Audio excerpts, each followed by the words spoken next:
Olá, tudo bem? Eu sou o professor Itamar Benedito, professor de História. Hoje eu quero trabalhar com você acerca do homem no estado de natureza na concepção do Thomas Hobbes e do Rousseau, dois grandes filósofos da modernidade. Em seguida, irei trabalhar duas questões, uma questão da Fundação Getúlio Vargas e uma outra questão do Enem de 2018. Então, minha fala vai se basear na obra Leviatã, do Hobbes, do Contrato Social, do Rousseau, e o discurso sobre a origem e o fundamento da desigualdade entre os homens, também de autoria do Rousseau. Então, antes disso, se inscreva no nosso canal, deixa seu legal, compartilha e vamos aqui refletir acerca do homem no estado de natureza na concepção de Rousseau e de Hobbes. Veja só, Thomas Hobbes nasceu na Inglaterra, filósofo inglês, certo? Nasceu na segunda metade do século XVI e viveu até a segunda metade do século XVII. Viveu em uma Inglaterra de muita disputa política entre aqueles que defendiam a monarquia e aqueles que defendiam a república, tá ok? Rousseau nasceu na Suíça, em Genebra, na Suíça, viveu a maior parte da sua vida na França, filósofo aí do século XVIII. Ambos são conhecidos como filósofos contratualistas por defender a formação do Estado a partir de um contrato social. Então vejam só, o que é que Hobbes tem a dizer acerca do homem no estado de natureza? Lembrando que o estado de natureza é esse momento em que o homem vivia antes da formação da sociedade, antes da formação do Estado. Então para Hobbes, o homem ele nasce mal. O homem ele é individualista e egoísta. O homem está a todo momento buscando impor seus interesses pessoais, individuais, sobre a coletividade. Então por isso que Hobbes defende que, por meio de um contrato social, todos os integrantes abdicam da sua liberdade individual, entregam o poder ao soberano. No caso de Hobbes, esse soberano é um monarca absolutista. Hobbes defendia a monarquia absolutista. E aí, uma vez que o povo abdica, cada integrante abdica da sua liberdade individual, o poder passa a pertencer ao soberano. Não cabe mais ao povo questionar esse poder, certo? Por meio de um contrato social, esse poder foi transferido ao monarca absolutista que agora detém o poder, tá certo? Na concepção de Hobbes, o Estado, por meio de um contrato social, deve garantir, o soberano, o monarca deve garantir a paz, deve garantir a harmonia na sociedade, deve garantir a propriedade privada. Só por meio de um contrato social da formação do Estado é possível garantir a propriedade privada, a acumulação de mais bens, tá ok? Já Rousseau pensa diferente de Hobbes em relação ao homem no seu estado de natureza, ao homem na sua condição original, antes da formação da sociedade. Rousseau vai defender o seguinte: o homem ele nasce bom, o homem ele é bom por natureza, ele nasce bom.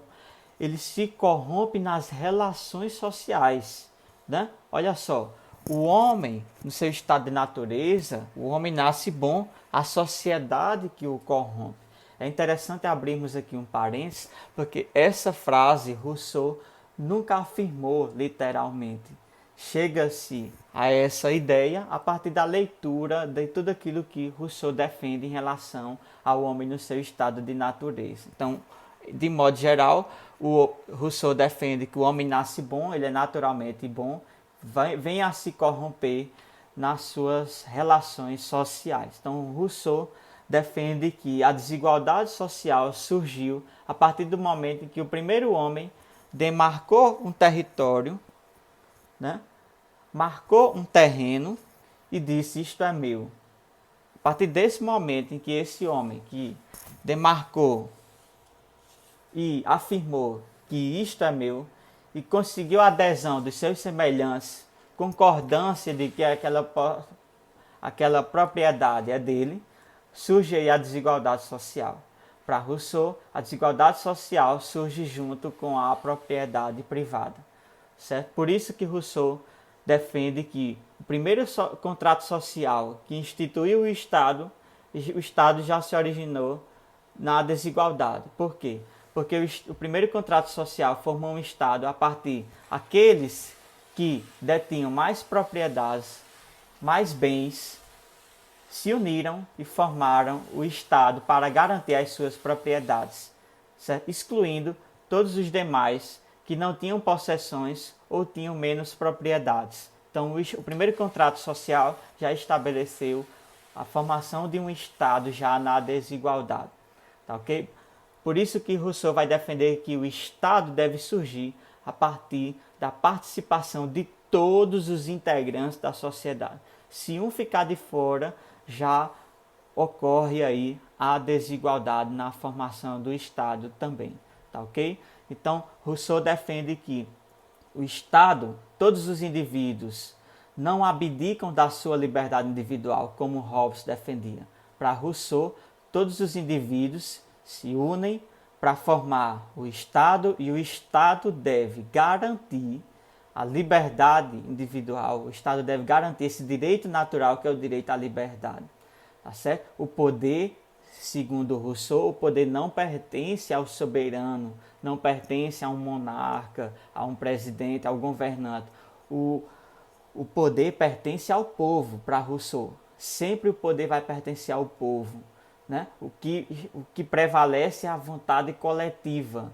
Né? A soberania é a vontade coletiva. A soberania não pertence ao governante, a soberania é do povo, o poder pertence ao povo. Uma vez que esse governante não garante a paz, não garante o direito à liberdade, o direito natural de cada indivíduo, ele deve ser destituído do poder e um outro governante escolhido pela coletividade. O que prevalece é a vontade geral e não a vontade do soberano, não a vontade do monarca absolutista, no caso de Thomas Hobbes. Tá, ok? Então vamos aqui à questão da Fundação Getúlio Vargas.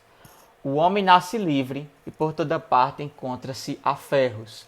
O que se crê senhor dos demais não deixa de ser mais escravo do que eles. A ordem social é um direito sagrado que serve de base a todos os outros. Tal direito, no entanto, não se origina da natureza, funda-se, portanto, em convenções. Esse texto é extraído do contrato social de Rousseau. Aí vem aqui o que a questão pede. A respeito da citação de Rousseau, é correto afirmar, vamos ver aqui a letra A, aproxima-se do pensamento absolutista que atribuía aos reis o direito divino de manter a ordem social. Rousseau não vai se aproximar do pensamento absolutista. Quem se aproxima do pensamento absolutista é o Thomas Hobbes, que defende a monarquia absolutista. Tá certo? Letra B. Filia-se ao pensamento cristão por atribuir a todos os homens uma condição de submissão semelhante à escravatura. Rousseau não vai defender a submissão de todos os homens, não vai defender a escravidão, haja visto que ele critica a desigualdade social. Tá certo? Letra C. Filia-se ao pensamento abolicionista por denunciar a escravidão praticada na América ao longo do século XIX. Né? Não tem como Rousseau defender a abolição da escravidão na América do século XIX se ele só viveu no século XVIII. Então está fora de cogitação a letra C. Dedidado, aproxima-se do pensamento anarquista, que estabelece que o Estado deve ser abolido e a sociedade governada por autogestão. Rousseau não defende a abolição do Estado. Tá certo? Fora de cogitação. Letra E. Aproxima-se do pensamento iluminista ao conceder a ordem social como um direito sagrado que deve garantir a liberdade e a autonomia dos homens. Resposta certa, letra E. Rousseau defende que o Estado deve garantir o direito natural, que é o direito à liberdade. E Rousseau, como filósofo iluminista, obviamente vai se aproximar do pensamento iluminista. Vamos para a questão do Enem de 2018. Temos o texto 1 e o texto 2. O texto 1 é de autoria do Thomas Hobbes, o texto 2 de Rousseau. Então vamos ver. Tudo aquilo que é válido para um tempo de guerra, em que todo homem é inimigo de todo homem, é válido também para o tempo durante o qual os homens vivem sem outra segurança senão a que lhes pode ser oferecida por sua própria força e invenção. Perceba que esse texto 1 está fazendo alusão ao homem no estado de natureza, na sua condição original. Vamos para o texto 2. Não vamos concluir com Hobbes que, por não ter nenhuma ideia de bondade, o homem seja naturalmente mau. Esse autor né? O Rousseau se referindo ao Hobbes, esse autor deveria dizer que, segundo o estado de natureza, aquele em que o cuidado de nossa conservação é menos prejudicial a dos outros, esse estado era, por conseguinte, o mais próprio à paz e o mais conveniente ao gênero humano. Esse texto extraído do Discurso sobre a Origem e o Fundamento da Desigualdade entre os Homens de Rousseau. Perceba que também esse texto faz alusão ao homem na sua condição natural, no seu estado de natureza. E Rousseau, como filósofo do século XVIII, critica Hobbes, tá certo? Então, os trechos apresentam divergências, né, discordâncias conceituais entre autores. Quem são esses autores? Entre Hobbes e o Rousseau, que sustentam um entendimento segundo o qual a igualdade entre os homens se dá em razão de uma predisposição ao conhecimento. Não, aqui não está abordando uma questão do saber, do conhecimento diretamente. Não, aqui está se referindo ao homem no seu estado de natureza. Tá certo? Submissão ao transcendente, do homem ser submisso a algo que está além da matéria, algo que transcende. Não está se tratando de transcendência aqui no texto 1 e texto 2, não. Letra C, tradição epistemológica. Não, a epistemologia é o ramo da filosofia que vai buscar estudar como o homem, como a ciência, adquire e justifica o conhecimento. Aqui não se trata da letra C, não. D de dado. Condição original. Chegamos. Essa é a resposta. Ambos os textos estão se referindo ao homem na sua condição original, o homem no seu estado de natureza. Resposta certa, D de dado. Pessoal, você que ficou até aqui, muito obrigado. Compartilha, deixa seu legal e, se Deus quiser, até a próxima.